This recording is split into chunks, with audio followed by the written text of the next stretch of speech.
நெல்லை அருகே முன்னீர் பள்ளத்தில் திமுக நிர்வாகி வீட்டில் பெட்ரோல் குண்டு வீசப்பட்டிருக்கிறது. விவரங்களுடன் செய்தியாளர் சிவமணி இணைந்திருக்கிறார். சிவமணி, தற்போதைய விசாரணை நிலவரம் என்ன? திருநெல்வேலி மாவட்டம் முன்னீர்பள்ளம் கிராமம் பகுதியில் இருக்கக்கூடிய செல்வசங்கர், இவர் திருநெல்வேலி பாளையங்கோட்டையினுடைய தெற்கு ஒன்றிய பொருளாளராக பதவி வகித்து வருகிறார். இவருடைய மனைவி சரஸ்வதி பாளையங்கோட்டையினுடைய யூனியன் கவுன்சிலராக இருக்கிறார். 9வது வார்டு யூனியன் கவுன்சிலராக பணியாற்றி வருகிறார். இந்த நிலையில இன்று அதிகாலை 4 மணிக்கு அவர் வீட்டிற்கு வந்த 4 பேர் கொண்ட மர்ம கும்பல், 2 இருசக்கர வாகனத்தில் வந்த மர்ம கும்பல் வீட்டுல அந்த பெட்ரோல் நிரப்பிய பாட்டிலோடு தீ வைத்து வீட்டில் வீசிய நிலையில வீட்டில் இருக்கக்கூடிய பொருட்கள் சேதமடைந்திருக்கிறது. வீட்டில் இருந்த இருசக்கர வாகனம் உள்ளிட்ட பொருட்கள் சேதமடைந்ததாக கூறப்படுகிறது. இது தொடர்பாக செல்வசங்கர் முன்னீர்பள்ளம் காவல் நிலையத்தில் புகார் அளித்த நிலையில இது தொடர்பாக 2 தனிப்படைகள் அமைத்து விசாரணை அப்படிங்கிறது நடைபெற்று வருகிறது.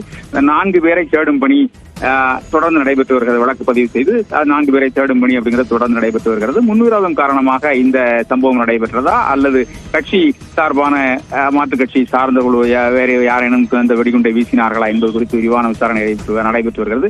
அப்பகுதியில் இருக்கக்கூடிய சிசிடிவி காட்சிகள் கிடைத்திருக்கிறது. அதன் அடிப்படையிலும் தற்போது காவல்துறை விசாரணையை முடுக்கிவிட்டிருக்கிறார்கள். 4 பேர் அந்த இருசக்கர வாகனத்தில் வரக்கூடிய நபர்கள் அவர் வீட்டின் மீது வெடிகுண்டை வீசக்கூடிய அந்த காட்சிகள் தற்போது கிடைத்திருக்கிறது. இது தொடர்பாக இதை வைத்து காவல்துறை விரிவான விசாரணையை செய்து வருகிறார்கள். லாவண்யா, விவரங்களுக்கு நன்றி சிவமணி.